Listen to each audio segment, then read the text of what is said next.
لوگ مختلف افعال کے اندر مشغول ہیں، گانے سن رہے ہیں اور مختلف چیزیں سنی جاتی ہیں ہیڈ فون کے ذریعے بھی، تو کیا اس سے اچھا اگر ہم ان کو مشورہ دے دیں اس حوالے سے کہ اس کی جگہ یہ کام کر لیا جائے، قرآن کی تلاوت ہو، نعت شریف ہو، ذکر و اذکار وغیرہ؟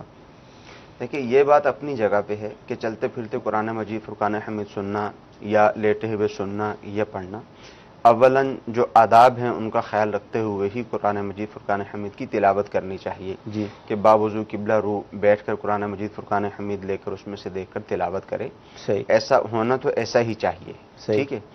پھر اس طرح بھی لوگ پڑھتے ہیں، پھر اس کے بعد لوگ یہ چاہتے ہیں کہ چلیں ٹھیک ہے اس طرح بھی ہم تلاوت قرآن مجید کر لیتے ہیں اور اس کے ساتھ ساتھ ہمیں قرآن مجید فرقان حمید سننا ہے، تو دیگر ہمارے جو کام کاج ہیں اس کام کاج کے ساتھ ساتھ ہم تلاوت قرآن مجید بھی سنتے رہیں، تو چلتے پھرتے اٹھتے بیٹھتے وضو اگر نہیں بھی ہے تو پھر بھی جیسے ہیڈ فون لگا لیا اور قرآن مجید فرقان حمید سن رہے ہیں تو شرعی طور پہ اس میں کوئی حرج نہیں ہے، جبکہ توجہ قرآن مجید فرقان حمید کی طرف ہو۔ صحیح۔ اب ایسا نہیں ہے کہ توجہ کسی اور طرف ہے اور قرآن مجید فرقان حمید کی تلاوت لگائی ہوئی ہے اور اس کی طرف قطعاً توجہ نہیں ہے، جیسے دکانوں پر بعض اوقات آپ نے دیکھا ہوگا کہ وہ صبح جاتے ہیں اور قرآن مجید فرقان حمید کی تلاوت لگا دیتے ہیں، صحیح، اور اب اپنے کام کاج میں مصروف ہوتے ہیں اور اس کی طرف توجہ نہیں ہوتی، تو ایسا ہرگز نہ کیا جائے، اس کی اجازت نہیں ہے۔ ٹھیک۔ باقی جہاں تک لیٹ کر قرآن مجید پڑھنے کا تعلق ہے تو لیٹ کر قرآن مجید پڑھ سکتے ہیں، اور اس میں احتیاط یہ کریں کہ اپنے پاؤں کو اچھی طرح سے سمیٹ لیں، پاؤں کو سمیٹ لیں اور پاؤں کو سمیٹ کر قرآن مجید فرقان حمید کی تلاوت کریں۔ مزید کالز کو ہم شامل سلسلہ کریں گے۔ محمد اویس ستاری سرگودا سے عرض کر رہا ہوں۔ مفتی صاحب یہ ارشاد فرما دیجئے کہ امام صاحب کے پیچھے اگر چند رکعات رہ جاتی ہیں تو اس کی تفصیل کیا ہے؟ مسبوق کے احکام جو ہیں وہ تھوڑا تفصیل سے، اسپیشلی مغرب کی نماز کے حوالے سے ارشاد فرما دیجئے کہ اگر پہلی رکعت رہی ہے وہ تو آسان ہے، دوسری رکعت 2 رکعتیں رہ جائیں تو کیسے ادا کرنی ہے نماز سلام کے بعد، 3 رہ جائیں تو کیسے ادا کرنی ہے؟ ظاہر اس کے اندر ہر رکعت کے اندر قاعدہ ہوگا، بیٹھنا پڑے گا، تو یہی کنفیوژن پیدا ہو جاتی ہے کہ اب اس کو کمپلیٹ کیسے کریں۔ جی، مغرب کی نماز میں اس طرح تھوڑا پریشانی میں مبتلا ہو جاتا ہے بندہ۔ دیکھیں اس کا ایک اصول ہے، صحیح، وہ میں آسان الفاظ میں بتاتا ہوں، اس کو اگر یاد رکھ لیا جائے تو انشاءاللہ عز و جل کسی بھی نماز میں کسی طرح کی پریشانی نہیں ہوگی۔ صحیح۔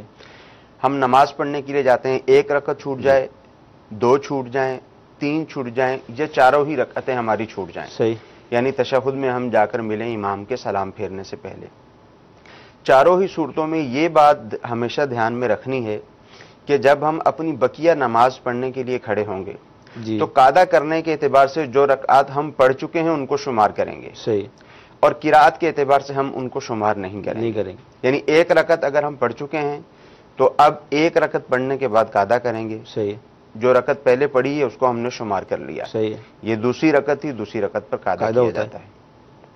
اور قرات کے اعتبار سے آپ نے 1 رکعت پڑھی ہے، 2 پڑھی ہیں یا 3 پڑھی ہیں، جب آپ اپنی پڑھنے کے لیے کھڑے ہوں گے تو آپ گویا یہ گمان کریں گے کہ میری یہ پہلی رکعت ہے۔ صحیح۔ تو یہ طریقہ کار اگر اختیار کریں گے تو چاہے کوئی بھی نماز ہو، چاہے مغرب کی نماز ہو، چاہے عشاء کی نماز ہو، فجر، ظہر یا عصر کی نماز ہو، سب میں ہی اس طریقہ کار کو اگر مد نظر رکھیں گے تو اس میں آسانی ہوگی۔ میں ایک دفعہ پھر دہرا دیتا ہوں کہ قاعدہ کے اعتبار سے جو رکعات پڑھ چکا ہے اس کو شمار کرے گا، صحیح، 1 پڑھ چکا ہے تو اب اپنی جب دوسری پڑھے گا تو یہاں قاعدہ کرے گا، ٹھیک ہے، 2 پڑھ چکا ہے تو اس کا مطلب ہے امام کے ساتھ یہ قاعدہ بھی کر چکا ہے، اب اگر اپنی تیسری پڑھے گا، مغرب کی نماز ہوگی تو یہاں پہ قاعدہ کرے گا، اس کے علاوہ ظہر یا عصر کی نماز ہوگی تو اب یہاں پر قاعدہ نہیں کرے گا کیونکہ یہ اس کی تیسری رکعت ہے، ٹھیک ہے۔ تو یہی اصول ہر جگہ پہ کار فرما ہوگا۔ اور جو قراءت کا مسئلہ ہے اس میں یہ صورت ہے کہ قراءت میں جب یہ اپنی نماز پڑھنے کے لیے کھڑا ہوگا تو یہ گمان کرے کہ میری یہ پہلی رکعت ہے، یعنی 2 رکعت امام کے ساتھ پڑھی، اب یہ 2 رکعت اپنی پڑھنے کے لیے کھڑا ہو رہا ہے تو گویا جو امام کے ساتھ پڑھی ہیں وہ بغیر قراءت والی 2 رکعتیں تھیں، یعنی سورہ فاتحہ پڑھی اس کے بعد سورت نہ ملائی، اور اب اپنی جب 2 رکعتیں پڑھنے کے لیے کھڑا ہوگا، پہلی رکعت میں سورہ فاتحہ پڑھے گا اور پھر سورت ملائے گا، اور پھر دوسری رکعت میں بھی سورہ فاتحہ پڑھے گا اور اس کے بعد جو ہے وہ سورت ملائے گا، کیونکہ قراءت کے اعتبار سے یہ ان کو اپنی اولین رکعات شمار کرے گا۔ بہت پیارا مفتی صاحب نے ہمیں حل بتا دیا، ایک فارمولہ ہم کہہ سکتے ہیں وہ ہمیں مل گیا کہ قاعدہ یعنی جو ہم التحیات پڑھتے ہیں جس میں بیٹھ کر، اس لحاظ سے ہم پچھلی رکعت کو جو ہم نے امام صاحب کے ساتھ پڑھی تھی اس کو ہم شمار کریں گے، اور تلاوت کے لحاظ سے جو قراءت کی جاتی ہے اس لحاظ سے ہم اپنی اس رکعت کو پہلا یعنی اس میں پھر ہم گنتی کریں گے، یعنی پہلی رکعت پڑھ لی، دوسری پڑھی تو یوں 2 رکعتیں آپ کی ہو جائیں گی، تو پھر اس کے بعد والی اگر رکعتیں ہیں تو اس میں پھر قرات آپ آپشن ہوگا آپ کے پاس، ورنہ یوں آپ کی جو 2 رکعتیں ہوتی ہیں اس میں قرات آپ کی ہو گئی۔ جی مزید جی مغرب کی نماز کے اعتبار سے انہوں نے کہا تھا کہ بالخصوص بتا دیں۔ جی جی تو مغرب کی نماز میں اگر کسی کی 1 رکعت چھوٹ گئی ہے، جی جی 2 رکعت اس نے امام کے ساتھ پڑھی، تو اب جب اپنی 1 رکعت پڑھے گا تو ظاہر ہے اس میں سورہ فاتحہ پڑھے گا، سورت ملائے گا اور قاعدہ کرے گا اور سلام پھیر دے گا، صحیح، جبکہ اس کی 1 رکعت نکلی ہے۔ پھر اگر اس کی 2 رکعتیں نکل چکی ہیں، جی ایک امام کے ساتھ پڑھی ہے، صحیح، تو اب جب یہ نماز پڑھنے کے لیے کھڑا ہوگا سورہ فاتحہ پڑھے گا، سورت ملائے گا، اب یہ قاعدہ کرے گا کیونکہ اب یہ اس کی دوسری رکعت ہے۔ قاعدہ کرنے کے بعد کھڑا ہوگا اور اب جو رکعت پڑھے گا اس میں سورہ فاتحہ بھی پڑھے گا، اس میں سورت بھی ملائے گا اور اب جو ہے وہ اپنی نماز کو کمپلیٹ کرے گا۔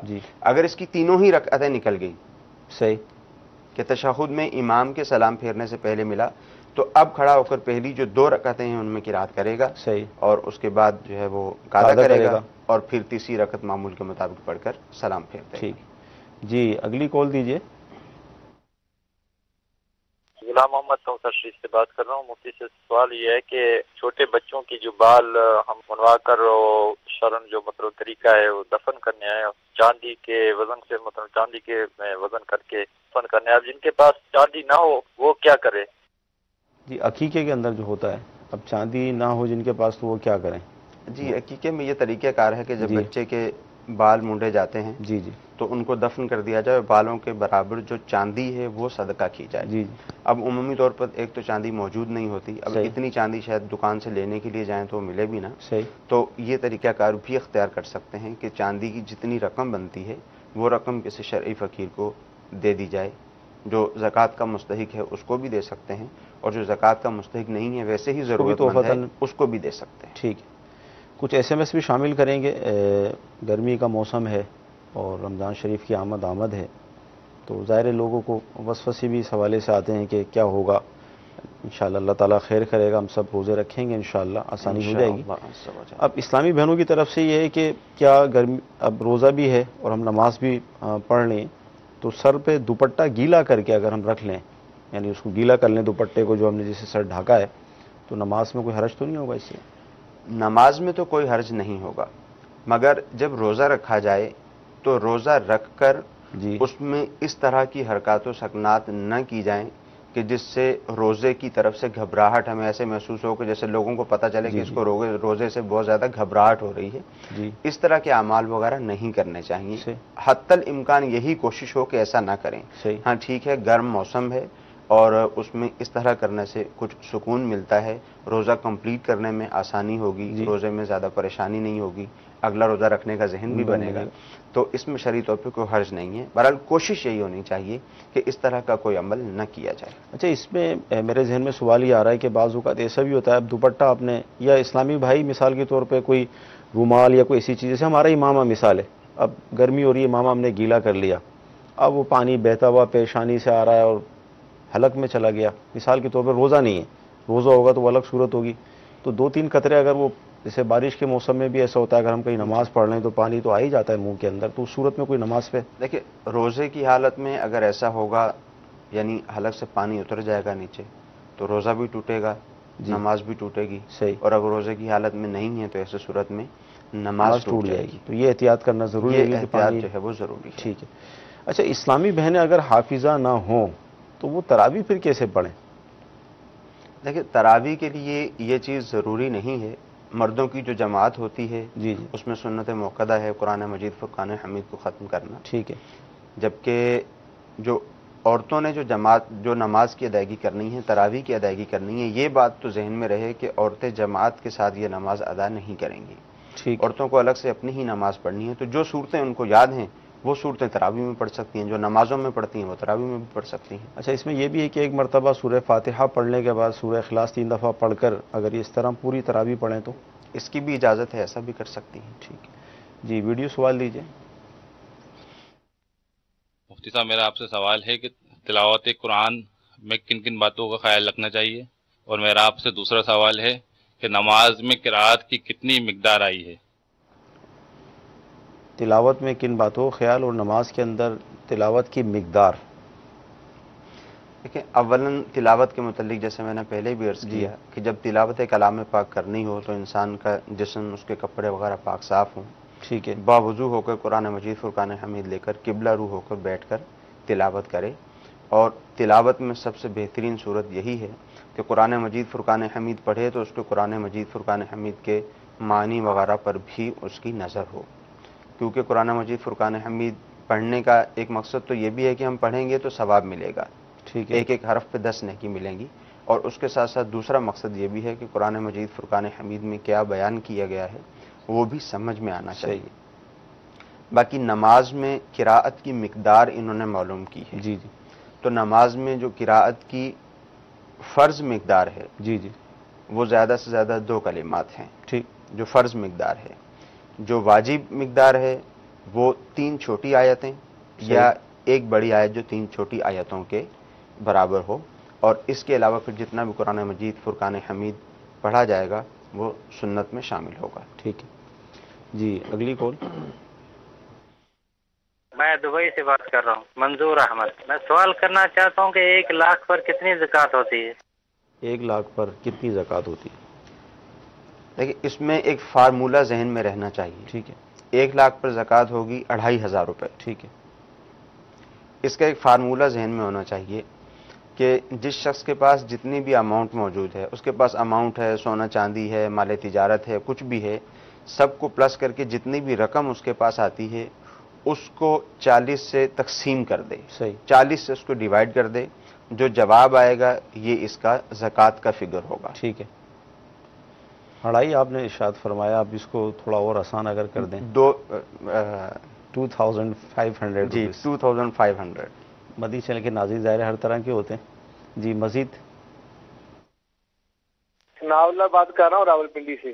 میرا سوال یہ ہے کہ میں ایک جگہ جاب کرتا ہوں تو میرا پینشن فنڈ ہوتا ہے، پروویڈنٹ فنڈ وغیرہ ہوتا ہے، اور گریجویٹی ہوتی ہے نا جو جمع ہو رہی ہوتی ہے. تو جو گریجویٹی ہے اور پروویڈنٹ فنڈ ہے وہ مجھے اس ٹائم پہ ملے گا جب میں ریزائن دوں گا، جب میری ریٹائرمنٹ ہوگی نا. جو باقی پینشن فنڈ ہے وہ میں نکال سکتا ہوں. تو آیا کہ جو گریجویٹی جمع ہو رہی ہے اور جو پروویڈنٹ فنڈ جمع ہو رہا ہے اس پہ زکوٰۃ ہے کہ نہیں ہے؟ جی کیا فرما دیں. دیکھیں، جو جی پی فنڈ وغیرہ ہوتا ہے اور اسی طرح کے اس کے دوسرے نام بھی ہیں، مختلف اداروں میں دوسرے نام ہیں، کسی میں ڈی ایس پی فنڈ ہے، کسی میں جی پی فنڈ ہے، مختلف نام دیے ہوئے ہیں. جی جی تو یہ بات ذہن میں رہے کہ عمومی طور پر یہ ہوتا ہے کہ جی پی فنڈ کا جو طریقہ کار ہوتا ہے وہ طریقہ کار یہ ہوتا ہے کہ ملازم کسی جگہ پہ یہ ملازمت کرتا ہے تو گورنمنٹ اس کی تنخواہ میں سے مثال کے طور پر 1000 روپیہ لیتی ہے. جی جی اور 1000 روپیہ ہی اپنے پاس سے لے کر ہر مہینے وہ اس کے لیے جمع کر دیتی ہے. یہ جو دونوں کی دونوں رقمیں ہیں یہ اس کی تنخواہ میں ہی شامل ہوتی ہیں. تو جب جب یہ زکوٰۃ دے گا تو اس بات کا اندازہ رکھے گا کہ وہ رقم وہاں پر جو جمع ہے اس کو بھی یہ ساتھ ساتھ جو ہے وہ شامل کرتا رہے. ایک طریقہ کار تو اس کی زکوٰۃ کا یہ ہو جائے گا، ٹھیک ہے، کہ اس نے 1 سال زکوٰۃ ادا کی اور اس نے معلومات لے لی کہ وہاں پر میری کتنی رقم ہے، اس کی بھی اس نے زکوٰۃ ادا کر دی. ایک طریقہ تو یہ ہو سکتا ہے. دوسرا طریقہ یہ ہے کہ جب اس کو وہ رقم ملے پچھلے تمام سالوں کی زکوٰۃ ادا کر دے. ٹھیک. جی ویڈیو سوال لیجیے. میرا نام ہے خالد. میں ایک سوال کرنا چاہ رہا ہوں زکوٰۃ کے متعلق. کیا یہ ضروری ہے کہ ہم نقدی کی صورت میں ہی زکوٰۃ دیں؟ کم از کم مطلب وہ زکوٰۃ کا مستحق ہے یا نہیں ہے؟ اور کیا اس کو صرف نقدی میں جو ہے وہ دیا جا سکتا ہے یا اس کو کچھ چیزیں خرید کے کپڑے یا راشن وغیرہ بھی زکوٰۃ کے اس میں دیے جا سکتے ہیں؟ ہاں مطلب زکوٰۃ اگر کسی کو دینی ہے، وہ حاجت مند ہے تو جو اس کی ضرورت ہے وہی دے دیں یا پیسے دے دیں اس کو رقم؟ دونوں ہی صورتوں میں زکوٰۃ ادا ہو جائے گی. صحیح. کسی کی 50,000 روپے زکوٰۃ بنتی ہے، 50,000 روپے دے دیے جب بھی زکوٰۃ ہو جائے گی، ادا ہو جائے گی. صحیح. اور اگر کوئی چیز لے کے دینا چاہتا ہے، راشن لے کے دینا چاہتا ہے، کپڑے وغیرہ لے کے دینا چاہتا ہے تو جب بھی زکوٰۃ کی ادائیگی ہو جائے گی. مگر جب کوئی سامان خرید کر دے گا صحیح تو اس میں اس بات کا دھیان کرنا ضروری ہے. ایسا نہیں کر سکتا کہ 45,000 روپے کا اس نے کپڑا خریدا یا 45,000 روپے کا راشن خریدا اور اس راشن کا جو ٹرانسپورٹ کا خرچ تھا، گھروں میں پہنچانے کا، شاپ سے لے کر آنے کا، وہ 5,000 روپیہ ہوا وہ اس نے اس میں شامل کر دیا، ایسا نہیں کر سکیں گے. جی. اوپر کے جتنے بھی اخراجات ہیں وہ زکوٰۃ میں شامل نہیں ہوں گے. ان کی جو بھی چیز یہ زکوٰۃ میں دینا چاہیں گے اس کی جو کرنٹ ویلیو ہے اس کے مطابق زکوٰۃ کی ادائیگی ہوگی. اوپر کے جتنے بھی اخراجات اس کے اوپر ہوئے ہیں، لانے میں، لے جانے میں، پہنچانے میں، وہ اخراجات اس میں شامل نہیں کر سکیں گے. ٹھیک ہے جی. ویڈیو سوال دیجیے. میرا مفتی صاحب سے سوال یہ ہے کہ رمضان المبارک میں ہم کسی ویلفیئر کو زکوٰۃ دیتے ہیں تو وہ زکوٰۃ آیا کہ وہ ویلفیئر ایمبولینس سروس یا میت بس سروس میں استعمال کر سکتے ہیں؟ ظاہر مختلف طریقے کار ہوتے ہیں اس کو استعمال کرنے کے، تو زکوٰۃ کا حکم کیا ہوگا؟ دیکھیں زکوٰۃ کا جو حکم ہے وہ یہ ہے کہ وہ شرعی فقیر کو اس کا مالک بنایا جائے. صحیح. جو طریقہ کار ہے. اس لیے جتنی بھی ویلفیئرز وغیرہ ہیں، یہ جتنے بھی ادارے اس طرح کا کام کرنے والے ہیں، ان پر یہ لازم ہے کہ شرعی مسائل کو اچھی طرح سے سیکھ لیں. ٹھیک ہے. تاکہ جب لوگ آپ کو زکوٰۃ دیں تو لوگوں کی زکوٰۃ ضائع نہ ہو. ٹھیک ہے. کیونکہ عمومی طور پر ایسا ہوتا ہے، جب علماء سے یہ سوال کیا گیا کہ کسی کے کفن دفن کے لیے زکوٰۃ کی رقم لگ سکتی ہے یا نہیں لگ سکتی، تو اس کا یہی جواب دیا گیا کہ ڈائریکٹ کفن دفن کے لیے تو نہیں لگ سکتی، کسی شرعی فقیر کو دی جائے، وہ شرعی فقیر ان کاموں میں خرچ کر دے. زکوٰۃ دینے والے کو زکوٰۃ کی ادائیگی کا ثواب ملے گا، اور شرعی فقیر نے ان کاموں میں مالک ہونے کے بعد خرچ کر دی تو اس کو اس کا ثواب ملے گا. صحیح. تو جتنے بھی ہماری ویلفیئرز وغیرہ ہیں، چاہے وہ کسی بھی طرح کے کام کرتے ہیں، تو سب پر یہی لازم ہے کہ جب ایک دینی کام کر رہے ہیں تو اس کے متعلق جو مسائل وغیرہ ہیں وہ معلوم ہونے چاہیے. الحمدللہ عز و جل امیر اہل سنت دامت برکاتہم علیہ کی کتاب چندے کے مسائل جی وہ موجود ہے. اس کا مطالعہ بے حد ضروری ہے. جو لوگ بھی اس طرح سے چندہ کرتے ہیں، چاہے وہ زکوٰۃ کی رقم جمع کرتے ہیں، چاہے وہ عام چندہ جمع کرتے ہیں، زکوٰۃ کی رقم میں بھی مسائل ہیں، عام چندے میں بھی مسائل ہیں، ان کا سیکھنا بھی ضروری ہے. تو یہ والے مسائل جو ہے ان کو اچھی طرح سے سیکھنا ضروری ہے. چندے کے بارے میں سوال جواب. امیر سنت کی بہت پیاری یہ تصنیف ہے، آپ کی کتاب ہے، اور ہر وہ شخص یا ہر وہ ادارہ جو چندہ کرتا ہے اس کو اس کے احکام سیکھنا فرض ہیں. ظاہر نہیں سیکھے گا تو پھر کس طرح اس کو استعمال کرے گا، اور بعض صورتوں میں وہ ناجائز صورتیں بہت سارے احکام مطلب نافذ ہو جاتے ہیں اور توجہ نہیں ہوتی. ثواب کمانے نکلے تھے لیکن بعض صورتوں میں گناہ لے کر واپس آتے ہیں. تو یہ کتاب پڑھ لیں گے تو انشاءاللہ عز و جل بہت آسانی ہو جائے گی اور احکام سیکھنے میں مدد ملے گی. جی مزید ویڈیو سوال دیجیے. میرا نام فضل الہی ہے، میں لاہور سے بات کر رہا ہوں. اگر 2 رکعتیں چھوٹ گئی ہیں، 1 رکعت چھوٹ گئی ہے، امام نے سلام پھیر دیا ہے، اس کے بعد ہم کھڑے ہو گئے، سبحانک اللہ سے شروع کرنی ہے دوبارہ یا علم شریف کالی پڑھنی ہے؟ مطلب رکعت نکل گئی تو ابتدا ہم اس کی کس سے کریں گے؟ جب ابتدا کریں گے تو جیسے میں نے پہلے بیان کیا تھا کہ ہم یہ سمجھیں گے کہ یہ ہماری پہلی رکعت ہے. صحیح. تو پہلی رکعت میں جب ابتدا کریں گے تو ثنا سے ابتدا کریں گے، پہلے ثنا پڑھیں گے اور اس کے بعد پھر اپنی نماز کو مکمل کریں گے قرات کے ساتھ. اچھا یہ آپ نے بھی دوران کلام ارشاد فرمایا تھا کہ نماز فاسد ہو جائے گی، تو فاسد ہونے کا مطلب کیا ہے؟ مطلب یہ ہے کہ نماز ٹوٹ گئی دوبارہ سے. جی اس کی وجہ یہ ہے کہ جب نماز کی ہم ادائیگی کر رہے ہوں گے تو نماز کی ادائیگی کے دوران اگر کوئی شخص کسی بھی طرح کھائے پیے گا، صحیح، یعنی باہر سے اس کے منہ کے اندر پانی کا قطرہ گیا جی اور پانی کا وہ قطرہ اس کے حلق سے نیچے اترا، تو ایسی صورت میں اس کی نماز فاسد ہو جائے گی، نماز ٹوٹ جائے گی. اب اس کو نماز دوبارہ سے پڑھنی ہوگی. ٹھیک ہے. آگرہ تاج سے ایک اسلامی بہنیں پوچھنا چاہ رہی ہیں کہ کیا ہم نماز کے اندر الگ الگ صورتیں پڑھ سکتی ہیں؟ الگ الگ صورتیں، اب اس میں ترتیب ضروری ہوگی یا کیا مطلب؟ دیکھیں نماز کے اندر الگ الگ صورتیں ہی پڑھی جاتی ہیں. جیسے مثال کے طور پر جیسے تراویح کے متعلق سوال ہو یا دیگر نمازوں کے متعلق سوال ہو. ہاں یہ ممکن ہے کہ یہ سوال بھی بعضوں کا ذہن میں آتا ہے کہ جیسے آپ نے فجر کی 4 رکعت پڑھنی ہے، صحیح، اور فجر کی جو 2 سنتیں ہیں جی ان میں 2 رکعت پڑھی، اور اب فجر کے جو فرض کی ادائیگی کرنی ہے، اب یہ ذہن میں آتا ہے کہ 2 سنتوں میں جو 2 صورتیں پڑھ لی ہیں تو اب فرض میں اور سنتوں میں آپس میں ترتیب ضروری ہے یا نہیں؟ صحیح. تو یہ ترتیب ضروری نہیں. صحیح. ایک ہی نماز کی جب آپ ادائیگی کر رہے ہیں تو اس وقت جو ہے وہ ترتیب ضروری ہے، اور مختلف صورتیں تو پڑھی جا سکتی ہیں. اس میں شرعی طور پہ کوئی حرج نہیں. اچھا یہ فجر کا جیسے آپ نے تذکرہ فرمایا، SMS بھی آیا کہ اب فجر کی جماعت قائم ہو گئی ہے، کھڑی ہو گئی ہے، تو کیا ہم سنتیں پڑھیں گے؟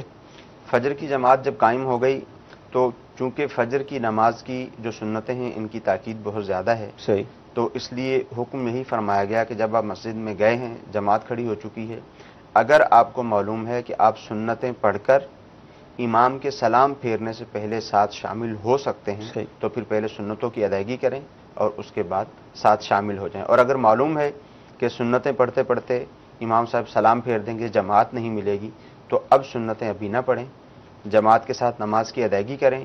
اب اگر سنتیں پڑھنا چاہیں تو پھر جب سورج طلوع ہو جائے 20 منٹ گزر جائیں اس کے بعد سنتیں پڑھیں. اچھا، یہ گزارش کی ہے کہ عشاء کا وقت کب تک ہوتا ہے، پلیز بتا دیجئے.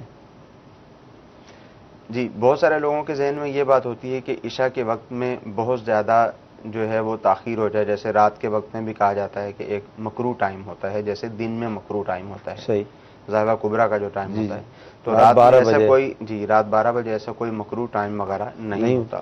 وقت پر ہی نماز کی ادائیگی کر لینی چاہیے تاکہ سستی نہ ہو. باقی جہاں تک عشاء کی نماز کا تعلق ہے تو جب تک فجر کی نماز کا وقت شروع نہیں ہو جاتا، یعنی جب سحری کا ٹائم ختم ہوگا عشاء کی نماز کا ٹائم ختم ہو جائے گا. مدنی چینل کے ناظرین، رمضان شریف کا مبارک مہینہ ہمارے درمیان آنے والا ہے. عموماً اس مبارک مہینے میں لوگ اوقات نماز اور سحری کا وقت، افطار کا وقت، اس کے نقشے لیتے ہیں اور اپنی جیبوں میں رکھتے ہیں. اچھی بات ہے، لیکن ایک مسلمان ہونے کی حیثیت سے اب جیسے یہ جو ایس ایم ایس آیا ہے کہ پلیز یہ بتائیں کہ عشاء کا وقت کب تک ہے. مثال کے طور پر اگر آج کا آپ کو بتائیں کہ آج جب عشاء کا وقت ختم ہوگا تو اس وقت یہ سمجھ لیں کہ 4:25 ہو رہے ہوں گے مثال کے طور پہ. تو یہ تو صرف آج کا بتایا نا، 365 دن ہے سال کے اندر، تو 365 دن کا عشاء کا وقت کیا ہم آپ کو ابھی اس وقت مدنی چینل پر اس سلسلے میں بتا سکتے ہیں؟ یقیناً نہیں بتا سکتے.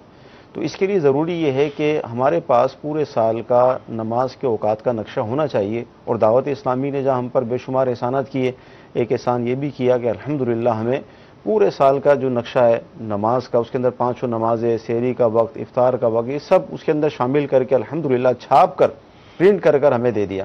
تو وہ آپ اپنے گھر میں رکھیں. الحمدللہ ملتا بھی ہے، آسانی سے مل جاتا ہے، دعوت اسلامی کی ویب سائٹ پر بھی موجود ہے. بلکہ آپ کو سن کر یہ حیرت ہوگی کہ الحمدللہ عز و جل پاکستان کے تقریباً 1800 مقامات، پوری ایک کتاب اس کی شائع کی، اور ویب سائٹ کے ذریعے اگر جائیں تو دنیا کے تقریباً 27 لاکھ مقامات کے جو ہے وہ الحمدللہ اس کے اندر اوقات نماز موجود ہیں. جی مفتی صاحب کچھ فرما رہے تھے آپ. اس میں یہی گزارش کرنی تھی. عمومی طور پہ یہ دیکھا گیا کہ جو ہی ماہ مبارک شروع ہونے والا ہوتا ہے جی تو بہت سارے لوگ اپنی اشیاء کی ایڈورٹائزمنٹ کے لیے لوگوں تک اپنی اشیاء پہنچانے کے لیے نقشہ روزوں کا نقشہ جو ہے وہ دے دیتے ہیں، یعنی اوقات کار اس میں دے دیتے ہیں. سحری کا وقت اتنے بجے دیکھا گیا ہے. اب آپ ایسا کریں 4-5 جمع کر لیں. صحیح. کسی میں 2 منٹ کا فرق ہوگا، کسی میں 4 منٹ کا فرق ہوگا، کسی میں 6 منٹ کا فرق ہوگا. تو جو ہمارے اسلام بھائی اس طرح سے کرتے ہیں، اب وہ کرنا چاہتے ہیں، ٹھیک ہے، اپنی چیز ان کو فروخت کرنی ہے، اس کی ایڈورٹائز بھی کرنا چاہتے ہیں، اچھی نیت کے ساتھ اگر یہ بھی کرنا چاہتے ہیں تو ان کے لیے بھی یہ بہت اچھا آپشن ہے. الحمدللہ عز و جل دعوت اسلامی کی سائٹ سے وہ جس جگہ پر بھی موجود ہیں وہاں سائٹ سے پورے مہینے کا جو ٹائمنگ ہے وہ وہاں سے لے لیں اور اس کے ساتھ اس کو چھاپ دیں. کیونکہ اگر یہ ایسا کریں گے، اس میں اگر یہ احتیاط نہیں کریں گے، غلطی تو اس شخص کی بھی ہے کہ جس نے ایک عام شخص نے کوئی ٹائم اس کو بتایا کہ اس ٹائم میں روزہ کھلے گا اور وہ بھی اس کے پیچھے چل پڑا، اس کی غلطی بھی ہے. اس کی بھی غلطی ہے. اس کو بھی اس بات کا خیال رکھنا چاہیے کہ یہ ایسا ہرگز نہ کرے، اس کی وجہ سے لوگوں کا روزہ خراب نہ ہو. اگر یہ کرنا ہی چاہتا ہے اچھی نیت کے ساتھ دعوت اسلامی کی سائٹ سے اوقات کا نقشہ لے لے اور اس کے ساتھ جو ہے وہ اپنی ایڈورٹائز کرے. اور میں آپ کو یہ بھی مشورہ پیش کروں گا کہ دعوت اسلامی کا جو اشاعتی ادارہ ہے مکتبۃ المدینہ، آپ اس سے رابطہ کر لیں. یہ اگر آپ چاہیں گے تو آپ کا تشہیری جو بھی مواد ہوگا وہ بھی اس میں شامل ہو سکتا ہے، اور نقشہ اس کے اندر دعوت اسلامی کا پرنٹ ہو جائے گا جو عین شریعت کے مطابق ہے، ساری احتیاطوں کے ساتھ اس کو جو بنایا گیا ہے. تو یوں الحمدللہ آپ کا کام بھی ہو جائے گا اور لوگوں کے جو روزے انشاءاللہ عز و جل وہ بھی محفوظ ہو جائیں گے. جی مزید کال. محمد شفیق بول رہا ہوں آبلا ٹاؤن لاہور سے. مجھے مفتی صاحب سے معلوم کرنا ہے کہ نماز میں تسبیحات کتنی پڑھ سکتے ہیں زیادہ سے زیادہ؟ جی تسبیحات کتنی پڑھ سکتے ہیں؟ جب نماز کی ادائیگی ہم کر رہے ہیں، نفل نماز کی ادائیگی ہم کر رہے ہیں، اپنے طور پہ نماز پڑھ رہے ہیں، تو تسبیحات کی مقدار زیادہ بھی کی جا سکتی ہے، کوئی حرج نہیں ہے. بہتر یہ ہے کہ طاق عدد میں ہونی چاہیے. صحیح. سنت 3 کے ساتھ ادا ہو جائے گی. اب یہ اس سے زیادہ تسبیحات بھی پڑھنا چاہتا ہے تو طاق عدد میں تسبیحات کی ادائیگی کرے. ہاں اگر جیسے امام ہے تو امام جو سنت کے مطابق جو 3 تسبیحات پڑھی جاتی ہیں وہ 3 تسبیحات ہی پڑھے. وہ اگر اس سے زیادہ کرے گا تو نمازیوں پر گراں گزرے گا، اس بات کی اجازت نہیں. ٹھیک. جی اگلی کال. میرا مفتی صاحب کے بارگاہ میں سوال ہے کہ کیا اگر 4 رکعت نماز فرض کوئی پڑھ رہا ہے اور 2 رکعت پہ اتحیات پڑھنے کے بعد درود شریف پڑھ لیتا ہے تو کیا اس کو سجدہ سہو کرنا چاہیے؟ جی، اس صورت میں اس پہ سجدہ سہو لازم ہوگا، یعنی اس نے درود پاک اللہم صلی علی محمد تک پڑھ لیا تو سجدہ صاحب اس پہ لازم ہو جائے گا۔ سجدہ صاحب کا لازم ہونا اس وجہ سے نہیں ہے کہ اس نے درود پاک پڑھا ہے، سجدہ صاحب کا لازم ہو جانا اس وجہ سے ہے کہ اس نے قیام کرنا تھا، اس میں تاخیر ہوئی، صحیح، تو تاخیر کی وجہ سے اس پہ سجدہ صاحب لازم ہوگا۔ ٹھیک جی، اگلی کال۔ سوال یہ پوچھنا ہے کہ عمرہ کرنے کے بعد حج ضروری ہے؟ عمرہ کرنے کے بعد حج ضروری ہے؟ یہ لوگوں میں ایک بات معروف ہے، مشہور ہے کہ جس نے عمرہ کر لیا ہے اب اس کے اوپر حج فرض ہو جائے گا، حج ادا کرنا اس کے لیے ضروری ہے، اس کے پاس پیسے ہوں یا نہ ہوں، وہ ادھار لے یا کسی بھی طرح سے کرے، اب اس پہ حج لازم ہو جائے گا۔ یہ لوگوں میں غلط بات مشہور ہے۔ صحیح، عمرہ اگر کسی نے کر لیا ہے اور اب ساری زندگی اس کے پاس فرض حج کی استطاعت اس کو حاصل ہی نہیں ہوئی تو ظاہر ہے اس پہ حج فرض نہیں ہوگا۔ حج فرض اسی صورت میں ہوگا جب اس کو حج فرض کی استطاعت حاصل ہو، ایسا نہیں کہ فقط عمرہ کر لیا تو اب اس پہ حج بھی لازم ہو جائے گا۔ ٹھیک جی، اگلی کال۔ سوال یہ ہے کہ میت کو جو غسل دینے والے حضرات ہوتے ہیں، جتنے بھی ہوتے ہیں، 2 ہوتے ہیں یا 3 ہوتے ہیں یا 1 ہوتا ہے بندہ، وہ نماز جنازہ میں جب شرکت کرتے ہیں تو وہ غسل کر کے شرکت کریں یا وہ کپڑے چینج کر کے یا ویسے ہی وہ ان کپڑوں کے ساتھ ہی نہا کے غسل کر کے وضو کر کے شریک ہو سکتے ہیں؟ جی، کیا فرما؟ یہاں پر ہمارے ہاں عوام میں جو مسئلہ مشہور ہے وہ یہ سمجھتے ہیں کہ جس نے میت کو غسل دیا ہے اس پہ غسل لازم ہو جائے گا، جب تک یہ غسل نہیں کرے گا یہ پاک نہیں ہوگا۔ یہ غلط مسئلہ مشہور ہے۔ ہاں، یہ بہتر ہے، مستحب ہے کہ میت کو نہلانے کے بعد غسل کر لیا جائے، یہ مستحب ہے، مگر یہ ہے کہ کوئی فرض یا واجب نہیں ہو جاتا۔ ٹھیک، اچھا حضور ارشاد فرمائے، ایسے میں سے آیا کہ میرا بیٹا جو ہے اس کی عمر 14 سال ہے لیکن وہ معذور ہے، نماز نہیں پڑھ سکتا، ہم خود ہی اس کو کھانا کھلاتے ہیں، تو کیا اب اس کے روزے کا کیا حکم ہوگا؟ 14 سال عمر ہے جی، دیکھیے اگر تو وہ بالغ ہو چکا ہے ٹھیک، تو اس پر جیسے دیگر مسلمانوں پر روزہ فرض ہے اس پہ بھی روزہ فرض ہوگا، روزے کی ادائیگی اس کو کرنی پڑے گی، روزہ رکھنا ہوگا۔ صحیح۔ باقی اس کے علاوہ کوئی اور پرابلمز ہیں، کوئی اور مسئلے مسائل ہیں تو وہ دارالافتاء میں رابطہ کر کے اس کے متعلق معلوم کر لیں۔ اور ابھی جو میں نے مسئلہ بتایا جی اس غسل کے حوالے سے، جی یعنی جنہوں نے میت کو غسل دیا تو مستحب ہے، تو اب مستحب یہ ہے، تو میرے خیال میں یہاں پر یہ ہے کہ مستحب یہ ہے کہ یہ وضو کر لیں، وضو کرنا مستحب ہے میت کو غسل دینے کے بعد۔ ٹھیک ہے، رمضان شریف کا مبارک مہینہ ہے، روزہ رکھا، افطار کیا، اب عشاء کی نماز میں آ رہی ہے نیند، تو اب تراویح بھی مطلب کیا کریں، تراویح کا کیا کریں، نیند آ رہی ہے، ایسے میں سر دیکھیں نیند تو خود ہی آئے گی کہ جب روزہ ہم نے افطار کیا ہے اور روزہ افطار کرنے میں سارا دن جو بھوکے رہے تھے اس کی ایک دم بیٹھتے ہی اس کی سارے کی کسر نکال دی ہے، تو اس طرح کی جب کیفیت ہم کریں گے تو پھر ظاہر ہے اس میں نیند آئے گی۔ یعنی ساری میں اس وجہ سے زیادہ کھاتے ہیں کہ سارا دن بھوکا رہنا ہے، اور پھر افطاری میں اس وجہ سے زیادہ کھاتے ہیں کہ سارا دن کچھ نہیں کھایا تھا، سارا دن کچھ نہیں کھایا تھا، تو اس میں بہت ہی زیادہ احتیاط کی ضرورت ہے۔ ایک تو صحت کے حوالے سے بھی احتیاط کی ضرورت ہے کہ جس انداز سے افطاری میں کھانا کھایا جاتا ہے پھر کہتے ہیں کہ روزہ رکھا تھا بیمار ہو گئے، جی حالانکہ احادیث طیبہ کا مفہوم ہے کہ روزہ رکھو تم صحت مند ہو جاؤ گے، جی تو روزہ رکھنے سے صحت حاصل ہوتی ہے، وہ جو بیماری ہوئی ہے وہ الٹا سیدھا کھانے کی وجہ سے ہوئی ہے، بے ترتیب کھانے کی وجہ سے ہوئی ہے، جس طرح سے کھانا چاہیے تھا ویسے نہیں کھایا۔ تو جب روزہ کھولتے ہیں تو احتیاط کے ساتھ روزہ کھولا جائے، جو سنت طریقہ کار ہے اس کے مطابق روزہ کھولا جائے تاکہ اچھے طریقے سے مغرب کی نماز ادا کی جا سکے، پھر مغرب کے بعد بھی نارمل سا کھانا کھایا جائے تاکہ فرض نماز بھی ادا ہو سکے اور تراویح بھی پڑھی جا سکے۔ مدنی چینل کے ناظرین، بہت پیاری بات مفتی صاحب نے ارشاد فرمائی کہ ہمارے کھانے پینے کے جو معاملات ہیں عام دنوں میں، یعنی رمضان کے علاوہ 3 وقت کا ہمارے یہاں کھانا مشہور ہے، صبح کا ناشتہ، پھر دوپہر کا، پھر رات کا، لیکن رمضان شریف میں شاید 5 مرتبہ کھایا جاتا ہے، کیونکہ جیسے افطار کرتے ہیں تو افطار بھی وہ کھانا ہی ہوتا ہے جس کو ہم افطار کہتے ہیں، لیکن کتنے لوازمات دسترخوان پر موجود ہوتے ہیں، اور ظاہر پھر نماز میں تھوڑا وقت بھی مل جاتا ہے، تو پھر مغرب کے بعد، پھر تراویح کے بعد، پھر سحری سے پہلے، پھر سحری، تو یوں 5 وقت ہو جاتے ہیں کھانے کے، وہ اس کی وجہ سے پھر صحت ہو جاتی ہے خراب. تو اس لیے کھانے پینے میں احتیاط کی جائے. فرض روزے ہیں اور یہ روزے اس لیے فرض کیے گئے تاکہ تمہیں تقوی و پرہیزگاری ملے. قرآن کی آیت کا یہ مفہوم ہے. تو لہذا کوشش کر کے یعنی احتیاط کی جائے تاکہ ہماری تراویح، نمازیں، قرآن کی تلاوت اور روزہ ڈسٹرب نہ ہو. کھانے کے تو 11 مہینے بعد میں بھی مل جائیں گے، لیکن طبیعت خراب ہو گئی، ایسی صورت ہو گئی کہ روزے میں مسئلہ ہو گیا تو یہ دوبارہ ملے نہ ملے اس کی کوئی گارنٹی نہیں. جی مزید کال لیں گے ہم.